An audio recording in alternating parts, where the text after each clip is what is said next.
Kisah perjuangan Imam Syafi'i menuntut ilmu.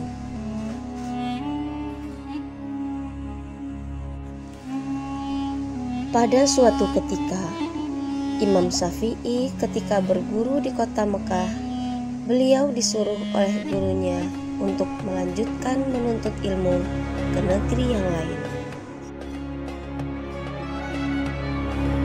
Wahai muridku Syafi'i, pergilah engkau ke Madinah untuk berguru lagi, karena sesungguhnya ilmuku sudah habis, semuanya sudah kuajarkan kepadamu. Insya Allah guru, semua amanah dari guru insya Allah akan saya tunaikan, dan ilmu yang telah guru ajarkan kepada saya semoga dapat bermanfaat untuk umat manusia. Imam Syafi'i menuruti gurunya itu dan berpamitan kepada ibunya. Nak, pergilah engkau menuntut ilmu di jalan Allah. Kita akan bertemu nanti di akhirat. Baik ibunda, doakan anakmu semoga ketika menuntut ilmu diberikan kemudahan dan ilmunya barokah dan bisa bermanfaat. Maka Imam Syafi'i pun berangkat ke Madinah mencari guru untuk belajar. Saat itu usianya masih sangat muda. Di Madinah, beliau berguru kepada Imam Malik. Tak butuh waktu lama bagi Imam Syafi'i untuk menyerap ilmu dari Imam Malik, sehingga semua orang terkagum-kagum dibuatnya. Termasuk sang guru yang pada saat itu merupakan ulama tertinggi di Madinah. Imam Syafi'i menjadi murid kesayangan Imam Malik. Selesai belajar di Madinah, Imam Syafi'i masih melanjutkan pencarian ilmu ke Irak. Irak saat itu juga merupakan salah satu kutub ilmu Islam selain Madinah, karena di sana ada Imam Abu Hanifah dan murid-muridnya.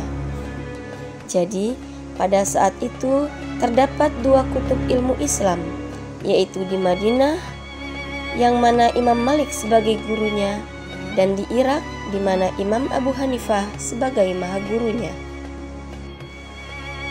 Berangkatlah Imam Syafi'i mengembara ke Irak, dan Imam Syafi'i menimba ilmu di sana kepada murid-muridnya Abu Hanifah atau Imam Hanafi.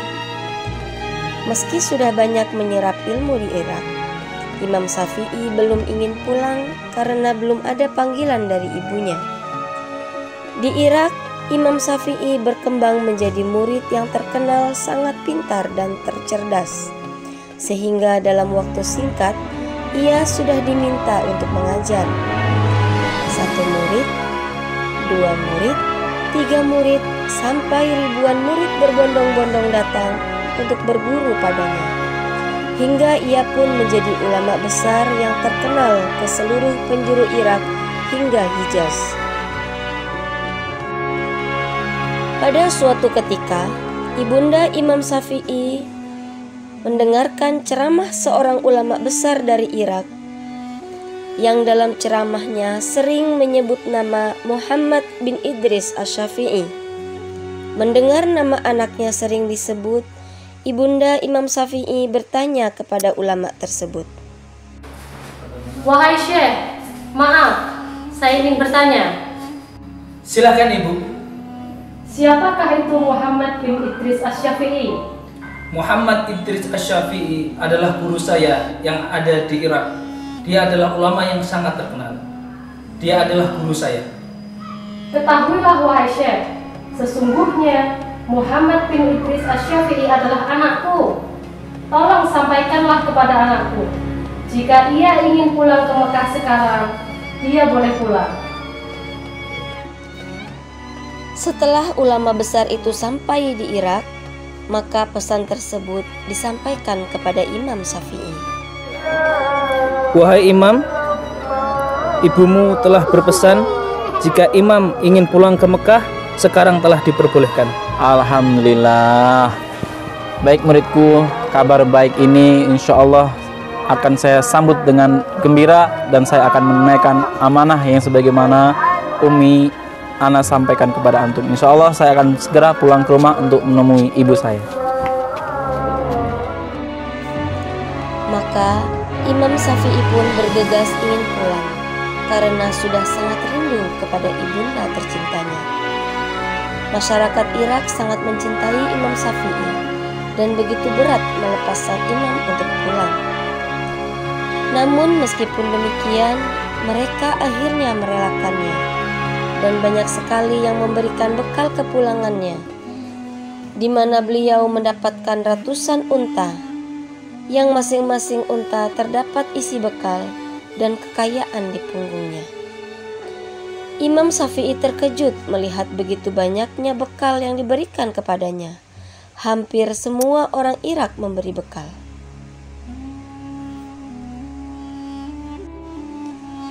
Sesampainya di pinggir kota Mekah, beliau memerintahkan salah seorang muridnya untuk mengabarkan kepada ibunya bahwa ia sudah hampir sampai ke Mekah.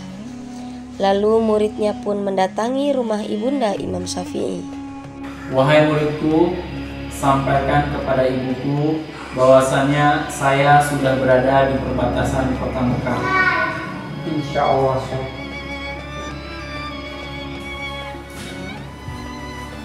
Assalamualaikum. Waalaikumsalam warahmatullahi wabarakatuh.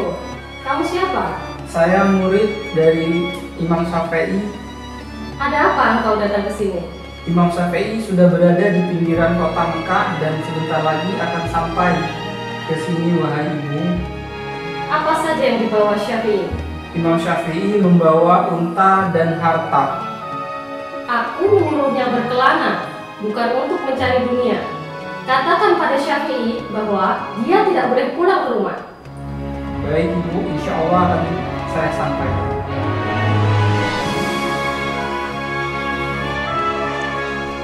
Murid itu pun terkejut, dan dengan merasa bersalah, murid tersebut menyampaikan pesan ibunya kepada Imam Syafi'i. Ketika mendengar pesan tersebut, Imam Syafi'i gemetar ketakutan dan memerintahkan kepada muridnya untuk mengumpulkan warga miskin di kota Mekah. Lalu semua unta berikut hartanya diberikan kepada warga Mekah hingga tak tersisa. Yang tersisa hanyalah kitab dan ilmunya saja.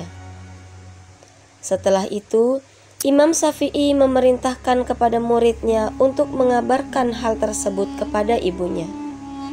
Maka, setelah diberitahukan hal tersebut kepada ibunya, Imam Syafi'i pun diperbolehkan pulang. Wahai Syekh, maaf, ibumu berpesan engkau berkelana bukan untuk mencari dunia. Astagfirullahaladzim. Baiklah muridku, kalau seperti itu pesan dari ibu. Sekarang aku minta bantuanmu. Engkau kumpulkan seluruh penduduk miskin yang ada di kota Mekah ini, dan engkau bagikan semua onta-onta kepada mereka dan semua harta-harta, kecuali kitab-kitabku. Insya Allah. Pesan dari kisah tersebut adalah, barang siapa yang tidak mampu menahan lelahnya belajar, maka ia harus mampu menahan perihnya kebodohan. Demikianlah pesan dari Imam Syafi'i.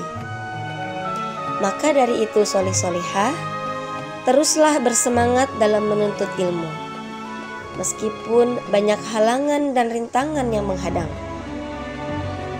Jangan pernah putus asa dan menyerah.